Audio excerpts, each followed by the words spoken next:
नमस्कार, नमस्ते, राधे राधे साथियों। टारगेट विद पार्थ में आप सभी का स्वागत और अभिनंदन है। इस वीडियो में हम लोग आर्थिक परिदृश्य को कंप्लीट कर लेंगे।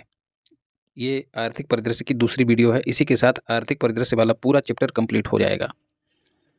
तो आगे बढ़ते हैं। वीडियो को अंत तक देखिएगा और लोगों तक शेयर जरूर कीजिएगा। मौद्रिक नीति वक्तव्य, मॉनेटरी पॉलिसी स्टेटमेंट कौन जारी करता है दोस्तों? तो आरबीआई जारी करता है, जिसके गवर्नर एसकेडी हैं। बोले तो शक्तिकांत दास उसके गवर्नर हैं। तो मॉनेटरी पॉलिसी कमेटी इसको जारी करती है। इस मॉनेटरी पॉलिसी कमेटी में कितने सदस्य होते हैं? तो 6 सदस्य होते हैं। 2016 में इसका प्रावधान किया गया था। तो यहाँ पर 6 है और 6 ही इसमें सदस्य हैं। तो इस तरह से जोड़कर इसको याद रखिएगा। मॉनेटरी पॉलिसी कमेटी में दोस्तों अध्यक्ष कौन होता है? तो आरबीआई का गवर्नर अध्यक्ष होता है, याद रखिएगा। इस स्टेटमेंट में कहा गया है कि जो रेपो रेट है वो पूर्व के स्तर पर जस की तस रखी गई है, मतलब अपरिवर्तित रखी गई है, 6.5%। रेपो रेट आप सब जानते ही हैं। आरबीआई जिस दर पर अन्य बैंकों को कम अवधि का ऋण प्रदान करती है उसको रेपो रेट कहते हैं। और इसके ठीक रिवर्स, उल्टा, जब आरबीआई अन्य बैंकों से स्वयं ऋण प्राप्त करती है तो उसको रिवर्स रेपो रेट कहते हैं, याद रखिएगा। और यहीं पर बैंक दर को देख लेते हैं। कम अवधि के लिए ऋण तो रेपो रेट के आधार पर आरबीआई देता है, लेकिन लंबे समय के लिए जब आरबीआई अन्य बैंकों को लोन प्रदान करता है तो वो बैंक रेट के आधार पर प्रदान करता है, याद रखिएगा। तो इसमें बैंक रेट जो है वो 6.75 रखी गई है, याद रखिएगा। इसमें भी किसी प्रकार का परिवर्तन नहीं हुआ है। ऐसे ही CRR और SLR इनको याद रखना है। CRR 4.5% और SLR जो है वो 18% है। 2000 रुपये के नोट वापसी की स्थिति दोस्तों, 19 मई 2023 को आरबीआई द्वारा 2000 रुपये मूल्य वर्ग के नोटों का संचलन से वापस लेने की घोषणा की गई। ये डेट याद रखिएगा। एक बात और याद रहे कि 2000 रुपये के बैंक नोट वैध मुद्रा बने रहेंगे। एक मिनट। अब बात करते हैं उत्तर प्रदेश ड्रोन प्रचालन सुरक्षा नीति 2023। तो जो ड्रोन का प्रचालन है दोस्तों, उससे संबंधित सुरक्षा नीति किस राज्य ने जारी की है? तो उत्तर प्रदेश ने जारी की है, याद रखिएगा। इसके तहत ड्रोन का पंजीकरण करने के लिए ड्रोन पोर्टल का संचालन करने की भी बात कही गई। और इसमें क्या है दोस्तों, बिना अनुमति के कोई ड्रोन उड़ान नहीं भर सकेगा। इस नीति के लागू हो जाने के बाद ड्रोन का पंजीकरण कराना अनिवार्य होगा। थाना स्तर पर ड्रोन का पूरा विवरण दर्ज कराना होगा, याद रखिएगा। बिहार जाति आधारित गणना 2022, बिहार वाले इसको विशेष रूप से याद रखें। बाकी अदर स्टेट खासकर यूपी वाले इतना याद रखें कि बिहार जो है पहला ऐसा राज्य बना है जिसने जाति आधारित जनगणना करवाई है। इससे संबंधित सामाजिक, आर्थिक, शैक्षणिक आंकड़े जो हैं इस जनगणना के आधार पर प्रस्तुत किए गए हैं। 2 अक्टूबर 2023 को बिहार सरकार द्वारा इसके आंकड़े प्रस्तुत किए गए। बिहार वाले इस डेट को याद रखें। बिहार की जो गणना हुई है उसमें जनसंख्या कितनी बताई गई है? 13 करोड़ से अधिक, जिसमें 27% जो है ओबीसी और 36% लोग जो हैं वो अत्यंत पिछड़ा वर्ग श्रेणी में रखे गए हैं और 15% लोग जो हैं वो सामान्य वर्ग में शामिल किए गए हैं। अत्यंत पिछड़ा वर्ग बोले तो एक्सट्रीमली बैकवर्ड क्लासेस। और इस रिपोर्ट में बताया गया है, आंकड़ों में बताया गया है कि सामान्य श्रेणी में बिहार की प्रमुख जाति भूमिहार, उसमें गरीबी सबसे अधिक है, याद रखिएगा। ये सब बिहार वालों के लिए आंकड़े हैं। सामान्य श्रेणी हिंदू के तहत सबसे समृद्ध जाति कौन सी है? तो कायस्थ, याद रखिएगा। सबसे कम गरीबी इसमें है। आवधिक श्रम बल सर्वेक्षण वार्षिक रिपोर्ट जो है दोस्तों किसने जारी की? तो मास्पी ने जारी की, केंद्रीय सांख्यिकी एवं कार्यक्रम कार्यान्वयन मंत्रालय। उसके तहत NSSO द्वारा इसको जारी किया गया, याद रखिएगा। यह सर्वेक्षण भारत में रोजगार एवं बेरोजगारी की स्थिति पर आंकड़ों का प्राथमिक स्रोत है, ये भी याद रखिएगा। अब देखते हैं भारत में पुरुषों हेतु श्रम बल भागीदारी 17-18 में 75 पॉइंट समथिंग थी, जो अब बढ़कर आपको ये याद रखना है वो कितनी हो गई है? 78% या फिर 78%। जितनी याद रह पाए आसानी से उतनी ही कर लीजिएगा। तो लगभग 78% जो है वो पुरुषों की भागीदारी हो गई। मतलब 78% पुरुष जो है वो अब नियोजित होने लगे हैं, मतलब काम करने लग गए हैं। वहीं महिलाओं की बात करें तो महिलाओं की भागीदारी बढ़ गई है, 23% से बढ़कर कितनी हो गई? 37%। तो 78 और 37 का आंकड़ा याद कर लीजिएगा। और जो मेन बात आपको और याद रखनी है वो ये है कि दोनों में ही वृद्धि हुई है। कभी कभी कथन के रूप में आपको भ्रमित करने के लिए क्वेश्चन बना दिया जाता है। ग्रामीण क्षेत्रों में बेरोजगारी दर घटकर, याद रखिएगा, घटकर 2022-23 में कितनी रह गई है? 2.4%। ऐसे ही शहरी क्षेत्रों में भी जो बेरोजगारी दर है वो घटी है, वो कितनी हो गई है? 5.4%, याद रखिएगा। तो कभी कभी ये परसेंट ना पूछ के सीधे कथन पूछ लिए जाते हैं कि ग्रामीण क्षेत्रों में बेरोजगारी दर बढ़ी है, या शहरी क्षेत्रों में बेरोजगारी दर बढ़ी है, तो ये जहन में जरूर रखिएगा, बेरोजगारी दर जो है शहरों और गांव दोनों में घटी है। बिहार जाति आधारित गणना ये हम लोग कर ही चुके हैं, इसको छोड़ के आगे बढ़ते हैं। जो वहाँ पर फैक्ट क्लियर नहीं था वो ये है, मतलब दिया नहीं गया था। हिंदू कितने हैं? 82% बिहार में। मुसलमान कितने हैं? 17.7%। भारत का पहला यूपीआई एटीएम जापान की हिताची लिमिटेड द्वारा लॉन्च किया गया है, याद रखिएगा। क्या है इसमें? यूपीआई एटीएम मतलब कार्डलेस एटीएम होगा। जैसे फ़ोन है, फ़ोन में जो आपका यूपीआई वगैरह रहेगा उससे कुछ स्कैन करिएगा, एटीएम पे कुछ ऐसी व्यवस्था रहेगी, बस स्कैन करने के बाद सीधे सीधे एटीएम जो है वो पैसे दे देगा, तो कार्ड की आवश्यकता नहीं होगी। बस इतनी सी बात है। NPCI national payment corporation of India के सहयोग से इसको स्थापित किया गया है। वाइट लेबल एटीएम है, इसका संचालन जो है दोस्तों वो एनवीएफसीज के द्वारा किया जाता है, याद रखिएगा। फिर state of working India report को छोड़ते हैं, इसमें कुछ खास नहीं है। अब इंडिया एजिंग रिपोर्ट 2023, पहला क्वेश्चन, इसको जारी कौन करता है? तो संयुक्त राष्ट्र जनसंख्या कोष UNFPA इसको जारी करता है। एक और संस्थान है उसका सहयोग लेता है, वो सब छोड़ दीजिएगा। संयुक्त राष्ट्र जनसंख्या कोष को याद रखिएगा। ये सितंबर 2023 में प्रस्तुत की गई। इसकी थीम क्या थी? Caring for our elders, caring for our elders, हमारे बुजुर्गों की देखभाल। तो इसमें बताया गया है कि बर्ड लेवल पर जो बुजुर्ग हैं वो कितने हैं, 60 वर्ष से अधिक आयु के लोग कितने हैं? तो 1.1 बिलियन, जो कुल जनसंख्या का लगभग 14% है, याद रखिएगा। 60 वर्ष या उससे अधिक उम्र की 649 मिलियन आबादी के साथ एशिया में वृद्ध व्यक्तियों की कुल आबादी 58% है। तो एशिया वाला छोड़ दीजिएगा, सीधे हम लोग भारत के संदर्भ में देखते हैं। भारत में 149 मिलियन व्यक्ति जो हैं वो वृद्ध हैं, इसको एकदम रट लीजिएगा, जो देश की आबादी का लगभग 10.5% है। 149 मिलियन। 2050 तक प्रत्येक 5 व्यक्तियों में से एक व्यक्ति बुजुर्ग व्यक्ति हो जाएगा, ये भी याद रखिएगा। और कहा गया है कि 60 वर्ष से अधिक आयु की जनसंख्या का हिस्सा 2022 का जो 10.5% है वो 2050 तक लगभग 2 गुना हो जाएगा, बोले तो 21% के आसपास हो जाएगा, याद रखिएगा। तो भारत के संदर्भ में जरूर याद रखिएगा जो भी आंकड़े दिए गए हैं। भारत का पहला म्युनिसिपल बॉन्ड इंडेक्स जारी किया गया किसके द्वारा? NSE इंडिसिस लिमिटेड के द्वारा इसको जारी किया गया। इसके द्वारा क्या होगा? जो म्युनिसिपल बॉन्ड हैं उनके प्रदर्शन को ट्रैक किया जाएगा। पेटीएम पेमेंट्स बैंक की बात करें तो यूपीआई लाइट लॉन्च करने वाला पहला बैंक कौन बना है? Paytm payments bank. देश का पहला प्लेटफॉर्म बन गया है पेटीएम पेमेंट्स बैंक, जिसने यूपीआई लाइट को लॉन्च किया है। यूपीआई लाइट क्या है?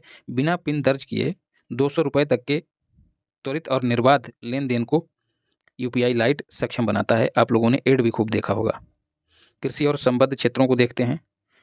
मूलभूत पशुपालन सांख्यिकी रिपोर्ट 2023 किसने जारी की? मत्स्य पालन, पशुपालन और डेयरी मंत्रालय ने, जिसको इंग्लिश में बेसिक एनिमल हस्बेंड्री स्टैटिस्टिक्स कहा जाता है।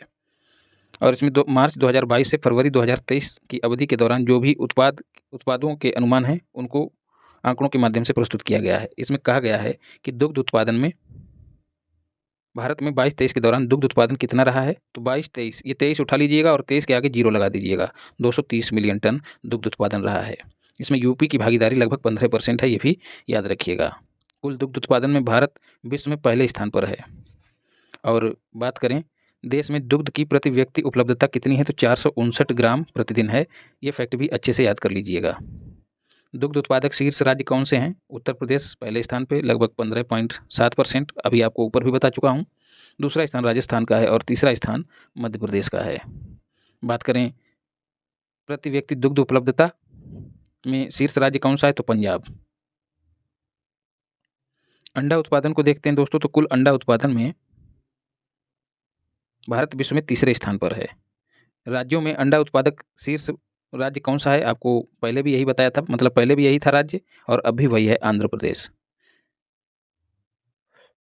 फिर मांस उत्पादन की बात करें तो देश के कुल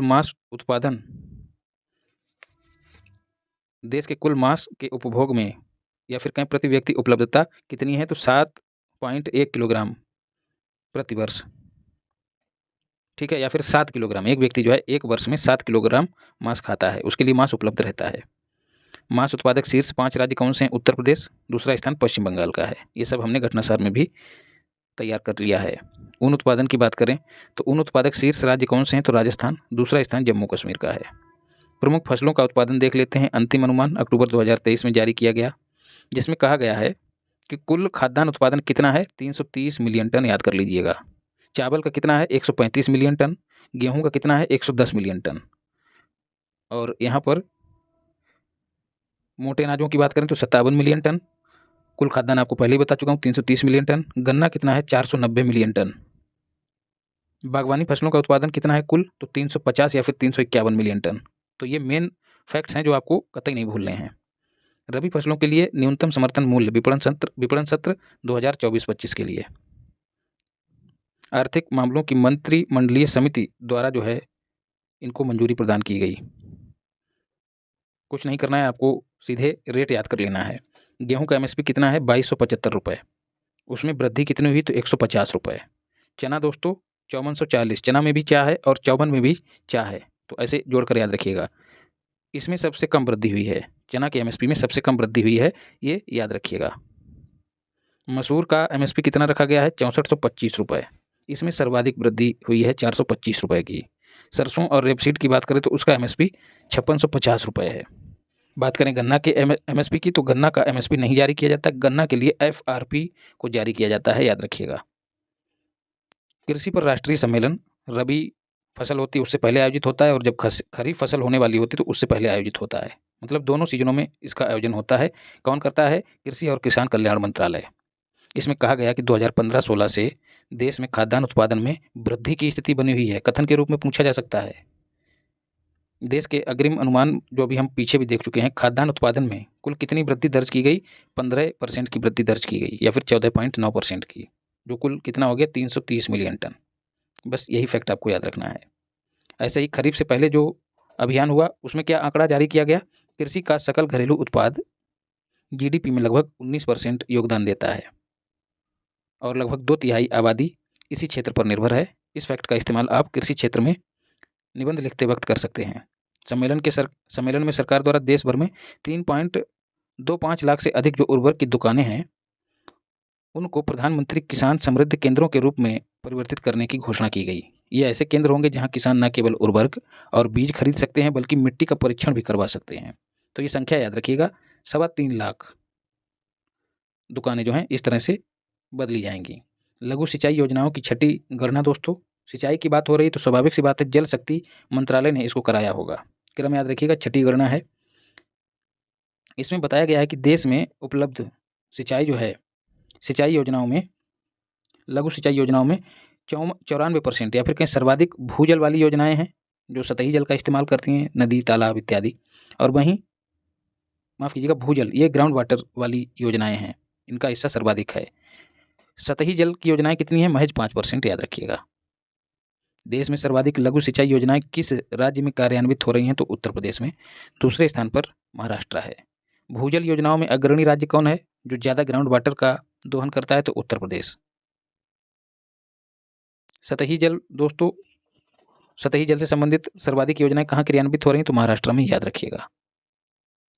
पशुधन क्षेत्र के लिए पहली क्रेडिट गारंटी योजना, मतलब पशुपालन और डेयरी मंत्रालय द्वारा इसको जारी किया गया। Animal husbandry infrastructure development fund के तहत इसकी शुरुआत की गई। इसमें होगा क्या, जोखिम मुक्त ऋण जो है वो उपलब्ध कराया जाएगा, और इस योजना के संचालन के लिए 750 करोड़ रुपए के एक क्रेडिट गारंटी फंड की स्थापना की गई है। तो ये धनराशि जरूर याद रखिएगा, क्रेडिट गारंटी फंड कितना है, 750 करोड़ का। इस निधि का प्रबंधन कौन करेगा, तो नाबार्ड करेगा, याद रखिएगा। होगा क्या, पशुधन क्षेत्र में मुख्य रूप से पशुधन क्षेत्र के वंचित और अल्प सेवा प्राप्त क्षेत्र के लिए वित्त की सुविधा उपलब्ध इससे कराई जाएगी, मतलब ऋण प्रदान कराया जाएगा। अराकू काफ़ी और काली मिर्च, इनको जैविक प्रमाण पत्र दिया गया, ऑर्गेनिक सर्टिफिकेशन प्रदान किया गया। किसे, अराकू काफ़ी और काली मिर्च। विशाखापत्तनम में एक कंपनी है गिरिजन कोऑपरेटिव कारपोरेशन, ये उसी के उत्पाद हैं। जैविक सर्टिफिकेट मतलब इनके उत्पादन में कोई पेस्टिसाइड या फिर रसायन का इस्तेमाल नहीं किया गया है। Agriculture and processed food product export development authority APEDA के द्वारा यह सर्टिफिकेट प्रदान किया गया है। काफ़ी की बात करें तो इसकी खेती आंध्र प्रदेश की हरी भरी अराकू घाटी में की जाती है। तो यदि क्वेश्चन पूछ लिया जाए कि अराकू घाटी का संबंध किससे है, तो कॉफी से है। अराकू घाटी कहाँ अवस्थित है, तो आंध्र प्रदेश में। अराकू घाटी लाल मिट्टी से समृद्ध है जो कॉफी की पैदावार के लिए बेहतर मानी जाती है। खरीफ फसलों के न्यूनतम समर्थन मूल्य को देखते हैं। हालांकि अब खरीफ का सीजन तो पहले ही खत्म हो चुका है, रबी वाला हमको याद रखना है, लेकिन हो सकता है कि किस्मत खराब होने पर इसको पूछ ले। तो इसमें धान का एमएसपी हमको याद कर लेना है। धान का एमएसपी सामान्य धान का 2183 रुपये था प्रति कुंटल, और ग्रेड ए का जो 1 नंबर का धान था उसका 2203 रुपये था। बस यही याद रखना है। बागवानी फसलों का उत्पादन दोस्तों, उससे संबंधित डेटा जो है वो जारी किए गए, और उत्पादन हम पीछे ही देख चुके हैं। 347 मिलियन टन जो है रहा है कुल बागवानी फसलों का उत्पादन। बागवानी फसलों में क्या फल, फूल, सब्जियां इत्यादि शामिल किए जाते हैं। तो सब्जी उत्पादक 5 राज्य कौन से हैं? उत्तर प्रदेश पहले स्थान पर, पश्चिम बंगाल दूसरे स्थान पर, मध्य प्रदेश तीसरे स्थान पर। बस तीन ही याद रखिएगा। बिहार वाले अगर चाहें तो अपना स्थान याद कर लें, चौथा स्थान बिहार का है। फल उत्पादक शीर्ष राज्य आंध्र प्रदेश है। समग्र बागवानी उत्पादक शीर्ष राज्य दोस्तों उत्तर प्रदेश, फिर मध्य प्रदेश, फिर पश्चिम बंगाल। अब बात करते हैं फल, सब्जी, मसाला और बागवानी फसलों के 3 अग्रणी उत्पादक राज्यों की। तो कुल फल उत्पादन में आपको पहले ही बता चुका हूँ, आंध्र प्रदेश पहले स्थान पे है, लेकिन यूपी का स्थान इसमें तीसरा है कुल फल उत्पादन में। आम उत्पादन में यूपी के बजाय आंध्र प्रदेश पहले स्थान पे है। अमरूद उत्तर प्रदेश में सर्वाधिक, अंगूर महाराष्ट्र में, सेब जम्मू कश्मीर में, मस्क मेलन उत्तर प्रदेश में, पपीता गुजरात में, और कुल फूल उत्पादन जो है वो तमिलनाडु में सर्वाधिक हुआ है। सब्जी उत्पादन हम पहले ही देख चुके हैं, उत्तर प्रदेश, और आलू उत्पादन में भी उत्तर प्रदेश पहले स्थान पे है। दोनों में पश्चिम बंगाल दूसरे स्थान पे है। वैश्विक मिलेट्स सम्मेलन दोस्तों कहाँ आयोजित हुआ? नई दिल्ली में 18 मार्च 2023 को। उद्घाटन किसने किया है? तो नरेंद्र मोदी जी के द्वारा इसका उद्घाटन किया गया, और यहीं पर स्मारक डाक टिकट और सिक्के का विमोचन भी किया गया। और एक और निर्णय लिया गया, भारतीय कदन अनुसंधान संस्थान कहाँ स्थित है? याद रखना है, हैदराबाद में। इसको वैश्विक उत्कृष्टता केंद्र के रूप में घोषित किया गया, याद रखिएगा। मोटे अनाज का राज्यवार उत्पादन देख लेते हैं। तो इसमें महाराष्ट्र पहले स्थान पे है, उत्तर प्रदेश दूसरे स्थान पे है। मोटे अनाज का राज्यवार उत्पादन। उद्योग क्षेत्र को देखते हैं तो एफडीआई और फॉर्च्यून 500 कंपनियों के निवेश के लिए प्रोत्साहन नीति की घोषणा जो है, या फिर उसको स्वीकृति किसने प्रदान की? उत्तर प्रदेश ने की। जो बड़ी बड़ी कंपनियां हैं उनको एक तरह से उत्तर प्रदेश में निवेश के लिए प्रोत्साहित किया जाएगा। कैसे? उनके लिए चीज़ें सरल बना के, उनको आसानी से ऋण प्रदान करके, उनको भूमि का आवंटन आसान करा के, और जो भी नीतियां हैं कुल मिला के उनको लालीपाप दिखाकर निवेश को आकर्षित करना इस नीति का उद्देश्य है।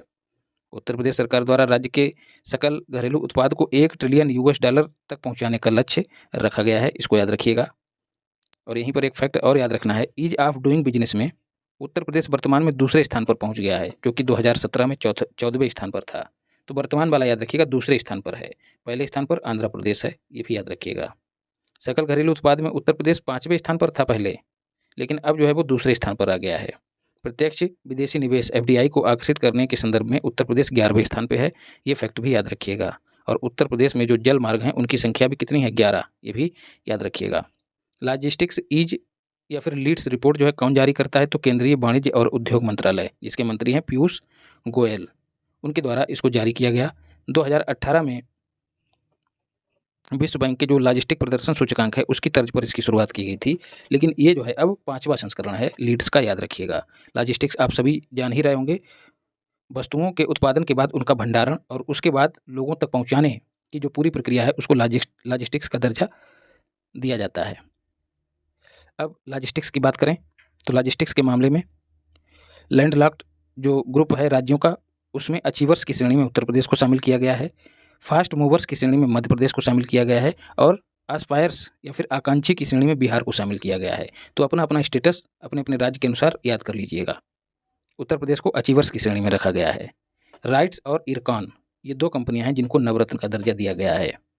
इरकॉन इंटरनेशनल लिमिटेड और राइट्स लिमिटेड, दोनों रेलवे के अधीन काम करने वाली कंपनियां हैं। तो अब नवरत्न कंपनियों की संख्या 16 हो गई है, याद रखिएगा।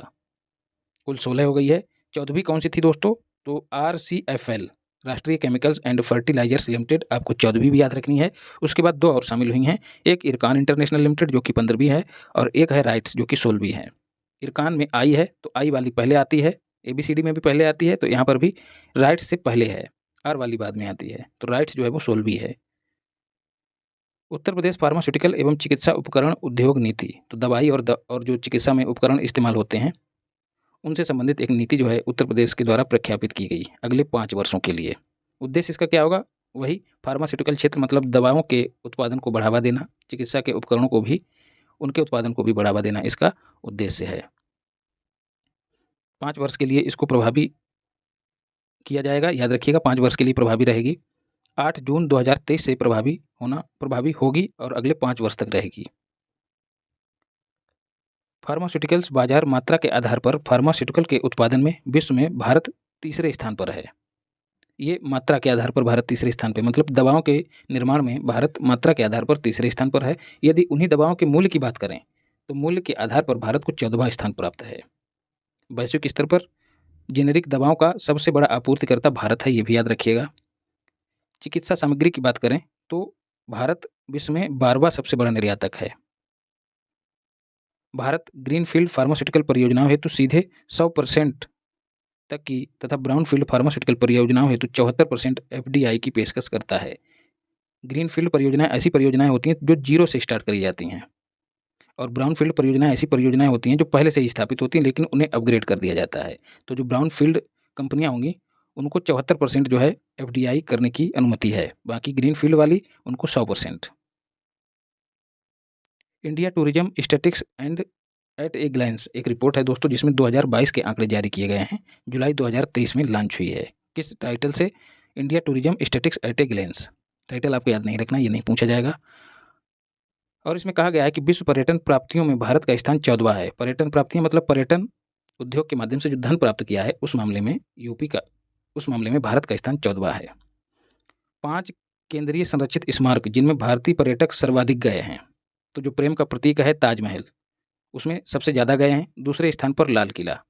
तो प्रेम का प्रतीक ताजमहल को माना जाता है दोस्तों, लेकिन ताजमहल को जो बनाने वाला है, ठीक है, शाहजहां, लोग उससे प्रेरणा भी पा लेते हैं।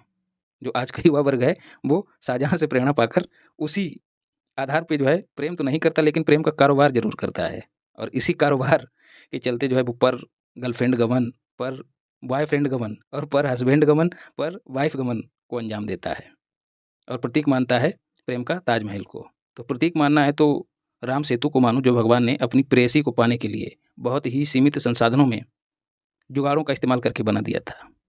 लेकिन नहीं भाई, उनको मानना है ताजमहल को प्रेम का प्रतीक, तो वैसे ही प्रेरणा पाएंगे, फिर वही पर स्त्री गमन, पर पुरुष गमन, यही सब होगा। तो थोड़ा ध्यान देकर चलने की ज़रूरत है। तो ताजमहल पहले स्थान पे, लाल किला दूसरे स्थान पे, जहाँ भारतीय सर्वाधिक घूमने गए हैं। बात करें विदेशी सर्वाधिक कहाँ गए हैं, तो वो भी ताजमहल में ही गए हैं। वो आगरा के बाहर नहीं गए हैं। पहला उनका जो स्थल रहा है वो ताजमहल रहा है, दूसरा आगरा किला रहा है, तीसरा फतेहपुर सीकरी। घरेलू पर्यटक यात्राओं की संख्या में भारत के शीर्ष 5 राज्यों और उनकी हिस्सेदारी को देखते हैं। घरेलू पर्यटक दोस्तों सर्वाधिक कहाँ गए हैं? उत्तर प्रदेश में। दूसरा तमिलनाडु। सर्वाधिक कहाँ घूमने गए हैं? जो भारत के ही लोग हैं वो उत्तर प्रदेश में गए हैं। दूसरे स्थान पर तमिलनाडु है। विदेशी पर्यटक सर्वाधिक कहाँ गए हैं? तो वो दोस्तों गुजरात में गए हैं। दूसरा स्थान महाराष्ट्र का है, याद रखिएगा। ऑयल इंडिया लिमिटेड को दोस्तों महारत्न का दर्जा दिया गया है। कौन देता है? वित्त मंत्रालय देता है। और इसी के साथ कुल महारत्न कंपनियों की संख्या कितनी हो गई है? 10, 3, 13। नवरत्न कंपनियों की संख्या 16 है, याद रखिएगा, पीछे हम लोग पढ़ चुके हैं। 12वीं कौन सी थी? रूरल इलेक्ट्रिफिकेशन कॉरपोरेशन लिमिटेड, याद रखिएगा। और इसमें से कुछ प्रमुख हैं, उनको देख लेना है। भारत हैवी इलेक्ट्रिकल्स लिमिटेड, ये भी महारत्न कंपनी है। कभी कभी विकल्पों में दे दिया जाता है और पूछ लिया जाता है कि कौन सा इसमें महारत्न नहीं है, तो वेल महारत्न है। कोल इंडिया लिमिटेड भी महारत्न है। गेल इंडिया लिमिटेड जिसकी अध्यक्ष सोमा मंडल हैं, सोमा मंडल, वो भी महारत्न है। NTPC महारत्न है। इंडियन ऑयल कॉरपोरेशन भी महारत्न है। ONGC भी महारत्न है। सेल भी महारत्न है, याद रखिएगा। और हिंदुस्तान पेट्रोलियम कॉरपोरेशन लिमिटेड भी महारत्न है। अब निर्यात तैयारी सूचकांक की बात करते हैं, मोस्ट इंपॉर्टेंट है। पहला क्वेश्चन, इसको जारी कौन करता है? तो नीति आयोग इसको जारी करता है, जिसमें जो राज्य हैं उनकी निर्यात की तैयारियों का आकलन किया जाता है। कुल 4 स्तंभ इसमें आधार बना के इस्तेमाल किए जाते हैं: policy, business ecosystem, export ecosystem और एक्सपोर्ट परफॉर्मेंस। तो इस सूचकांक में 4 श्रेणियों में बांटा गया है: तटीय, लैंडलॉक्ड और हिमालयन और small states.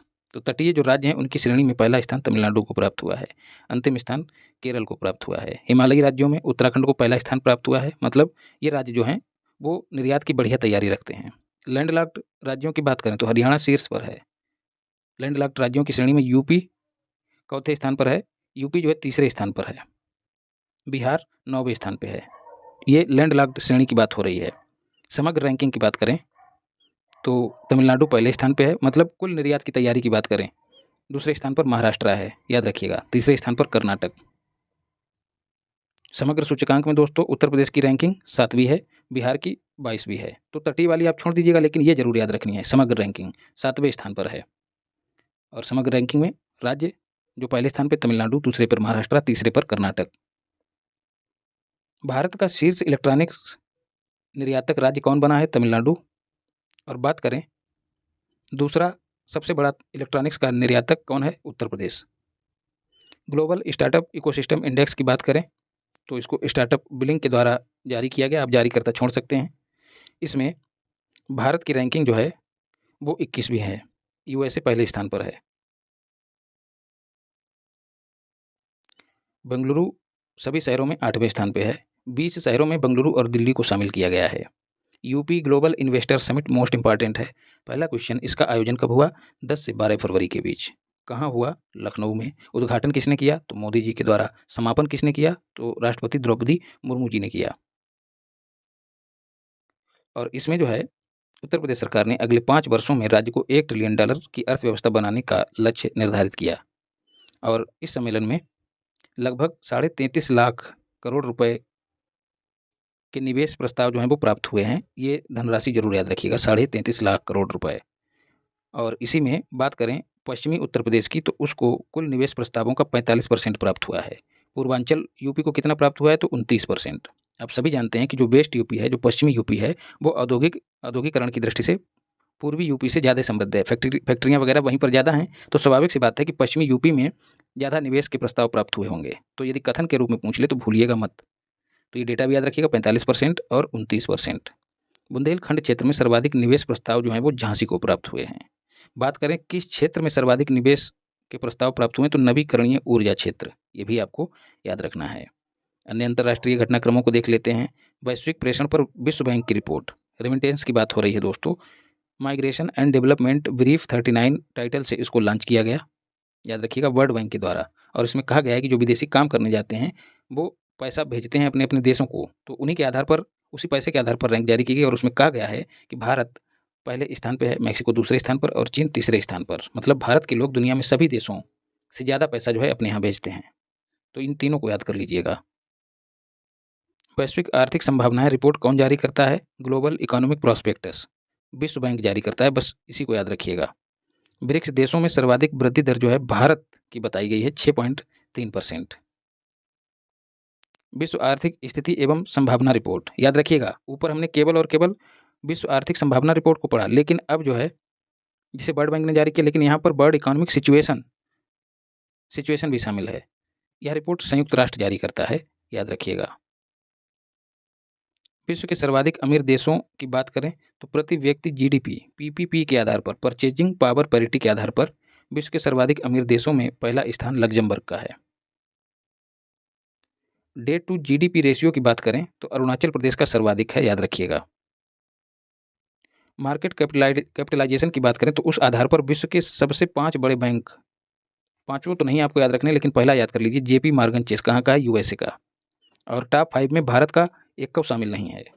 Henley passport index जनवरी 2024 में जारी किया गया, जिसमें कहा गया है कि विश्व के सर्वाधिक शक्तिशाली पासपोर्ट जो हैं वो सिंगापुर, फ्रांस, जर्मनी, इटली और जापान के हैं। तो ये सिंगापुर, जापान, जर्मनी, इनको ध्यान में रखिएगा। एशियन डेवलपमेंट आउटलुक रिपोर्ट को छोड़ते हैं। इंटरनेशनल डेट रिपोर्ट जारी कौन करता है? विश्व बैंक।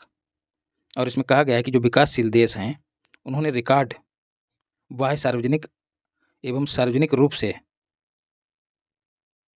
गारंटीकृत ऋण का भुगतान किया है, बस इतना ही याद रखिएगा। तो विकासशील देश जो हैं बहुत ज़्यादा ऋण लेते हैं और बहुत ज़्यादा भुगतान भी करते हैं। तो जारीकर्ता को याद रखिएगा, वर्ल्ड बैंक इसको जारी करता है, international debt report. World economic outlook report, प्रायः ये क्वेश्चन पूछ लिया जाता है, जारी कौन करता है? तो IMF। और इसने कहा है कि 2022 में भारतीय अर्थव्यवस्था की जो ग्रोथ रेट है वो 7.2% रही है और 2023-24 के लिए कितना अनुमान बताया 6.3% का। तो इसको जरूर याद कर लीजिएगा और याद करना भी आसान है क्योंकि 2 वर्षों के लिए एक ही रेट इसने बताई है IMF ने 6.3%। बात करें बजट में दोस्तों, तो बजट में कितना अनुमान निर्धारित किया गया है, पिछली वीडियो में हमने पढ़ा है 7%, तो 6.3% याद रखिएगा। विश्व निवेश रिपोर्ट, वर्ल्ड इन्वेस्टमेंट रिपोर्ट कौन जारी करता है, तो UN की एक संस्था है अंकटाड, वो जारी करती है। इसका विषय क्या था, investing in sustainable energy for all. और इसमें कहा गया है कि जो FDI है, प्रत्यक्ष विदेशी निवेश है, वो विकासशील देशों में 4% बढ़ा है। तो ये 4 जरूर याद रखिएगा।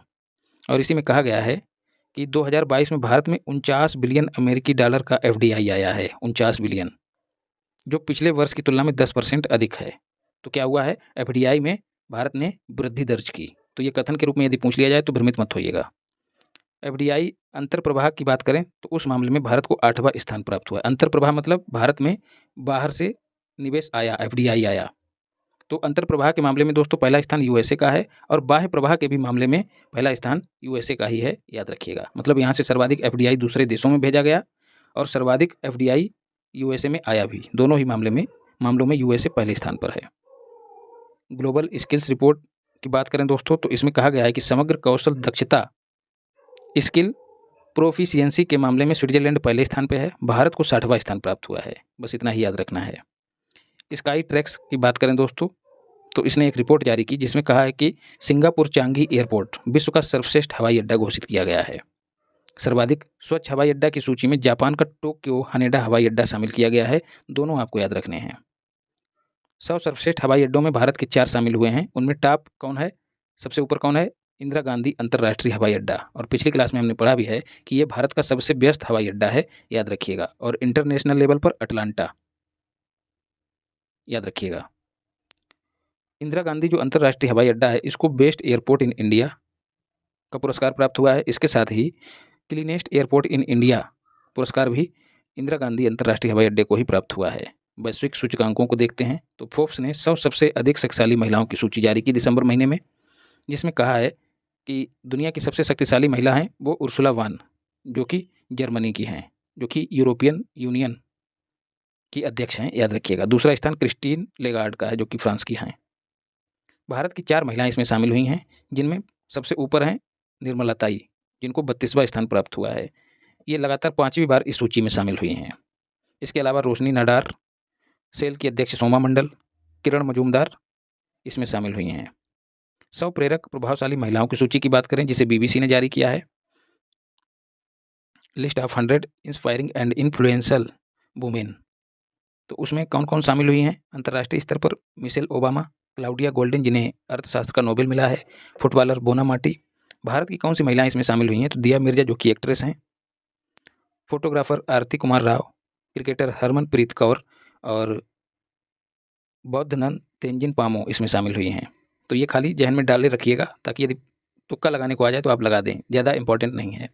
भारत के 100 सबसे अमीर व्यक्ति फोर्ब्स के द्वारा सूची जारी की गई, अक्टूबर महीने में जारी की गई, इसलिए महत्वपूर्ण है। तो स्वाभाविक सी बात है, मुकेश अंबानी पहले स्थान पे होंगे, गौतम अडानी दूसरे स्थान पे होंगे, तीसरे स्थान पर Shiv Nadar. Hurun India rich list के अनुसार दोस्तों, इंडिया की बात हो रही है तो इसमें भी वही हाल होगा। अक्टूबर में जारी की गई तो मुकेश अंबानी पहले स्थान पे, गौतम अडानी दूसरे स्थान पर, साइरस पुणे वाला यहाँ पर तीसरे स्थान पे हैं, शिव नाडार नीचे चले गए। तो पहले और दूसरे याद रखिएगा, जो कि आप सही ही कर देंगे। इस सूची में सबसे कम उम्र के अरबपति कौन है, कैवल बोहरा, जिन्होंने जेप्टो की स्थापना की। वहीं बात करें बायजू रविंद्रन की, जिनकी कंपनी है बायजूस, वो इस बार इस सूची से बाहर हो गए हैं। फॉर्च्यून ग्लोबल 500 सूची, विश्व की 500 कंपनियों की सूची जो है, सर्वश्रेष्ठ कंपनियों की सूची जारी की, जिसमें वॉलमार्ट को लगातार 10वें वर्ष पहला स्थान प्राप्त हुआ है। भारत की रिलायंस इंडस्ट्रीज इसमें टॉप पर रही है, बस इतना ही याद रखिएगा। वैश्विक बहुआयामी गरीबी सूचकांक मोस्ट इंपॉर्टेंट है, जारी कौन करता है, तो UNDP। इस बार इसका विषय क्या रहा है, data for high impact action, इतना ही याद रखिएगा। और इसमें कहा गया है, इसमें विश्व के 110 विकासशील देशों में रहने वाली 6.1 बिलियन जनसंख्या को कवर किया गया है। तो मोटा माटी कहें कि विकासशील देशों की जो जनसंख्या है उसी को आधार बना के इसको जारी किया गया है, जिसमें कहा गया है कि जो विकासशील देश के लोग हैं उनमें 1.1 बिलियन लोग बहुआयामी रूप से गरीब हैं, 1.1 बिलियन। और इसमें कहा गया है कि 15 वर्षों के अंतराल में 25 देशों ने बहुआयामी गरीबी सूचकांक जो मूल्य है उसको कम करने में सफलता प्राप्त की है। मतलब जो इनकी बहुआयामी गरीबी है वो घटी है। 25 देश ऐसे हैं। तो इन 25 देशों में भारत भी शामिल है, याद रखिएगा, चाइना भी शामिल है। भारत ने 15 वर्षों के अंतराल में 415 मिलियन लोगों को गरीबी से बाहर निकाला है, ये फैक्ट भी याद रखिएगा। भारत का MPI कितना है, मल्टी पॉवर्टी इंडेक्स मूल्य कितना है, तो 0.69%, जो कि पहले वाला छोड़ दीजिएगा, इसी को याद रखना 0.69%। और कहा गया है कि अब कितने गरीब रह गए हैं, तो 230 मिलियन। 415 बाहर आए हैं, 230 मिलियन रह गए हैं। द ग्लोबल 2000 सूची, फोर्ब्स की ही ये सूची है।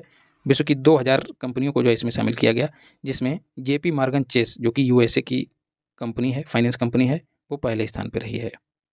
Logistic performance index most important जारी कौन करता है, तो वर्ल्ड बैंक, अप्रैल महीने में जारी हुआ है। शीर्षक क्या था इसका, कनेक्टिंग टू कॉम्पीट, और इसमें सिंगापुर को पहला स्थान प्राप्त हुआ है, भारत को 38वां स्थान प्राप्त हुआ है, याद रखिएगा। वैश्विक यूनिकॉर्न सूचकांक, ग्लोबल यूनिकॉर्न इंडेक्स, हुरून इसको जारी करता है, और इसमें जो है उन कंपनियों की रैंकिंग जारी की गई जिनका मूल्य कम से कम $1 बिलियन है। तो यदि आपसे पूछ लिया जाए कि यूनिकॉर्न बनने के लिए कंपनी का मूल्य कितना होना चाहिए, तो कम से कम $1 बिलियन, और वे किसी स्टॉक एक्सचेंज में सूचीबद्ध नहीं हैं, तो ऐसी कंपनियों को इसमें शामिल किया गया है। तो USA में सर्वाधिक यूनिकॉर्न है, पहले स्थान पर USA है।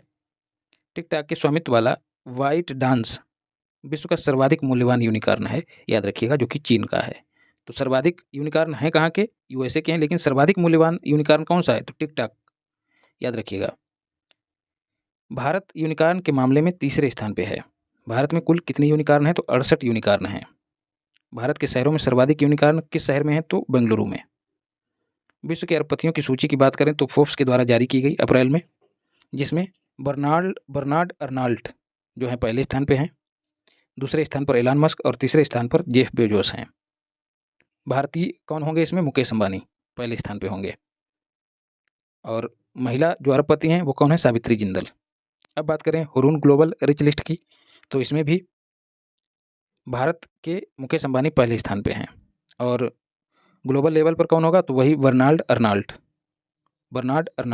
पहला ही याद रखिएगा।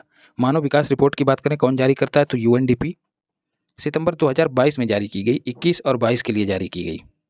191 देशों को शामिल किया गया, और इसमें पूरे विश्व का मानव विकास सूचकांक मूल्य कितना बताया गया है, तो 0.732, तो ये याद रखिएगा। सबसे दयनीय स्थिति मानव विकास की दृष्टि से किसकी है, दक्षिण सूडान की, इसको अंतिम रैंक प्राप्त हुई है। दक्षिण सूडान की राजधानी जूबा है, याद रखिएगा, अफ्रीकी देश है। और भारत की स्थिति जो है वो मध्यम विकास वाले देश की रही है, जिसका मूल्य कितना है, 0.633, ये भी याद रखिएगा। भारत को रैंक कौन सी प्राप्त हुई है, तो 132वीं। ये क्वेश्चन पिछली बार पूछा गया है UPPCS प्री में। भारत में जन्म के समय इसमें प्रत्याशा कितनी बताई गई है, तो 67.2%। मानव विकास सूचकांक में पहले स्थान पर कौन है, स्विट्जरलैंड। अंतिम स्थान आपको बता ही दिया है, दक्षिण सूडान। तो इस तरह से दोस्तों हमारा आर्थिक परिदृश्य भी कंप्लीट हो गया। तो वीडियो अच्छी लगी हो तो लोगों तक शेयर कीजिएगा, ठीक है, लाइक कीजिएगा, और चैनल को सब्सक्राइब भी कर लीजिएगा। PDF जो है आपको इसी नाम से टेलीग्राम चैनल है, उसको सर्च करिएगा, वहाँ पर मिल जाएगी, जिसको आप अपने फ़ोन में खोल के जो है चलते फिरते कहीं आते जाते जो है देख के खटाखट रिवाइज कर सकते हैं। तो अच्छे से पढ़िए, स्वस्थ रहिए, मस्त रहिए, और पढ़ाई में व्यस्त रहिए। इसी कामना के साथ आपको ढेर सारा धन्यवाद। मिलते हैं अगली क्लास में।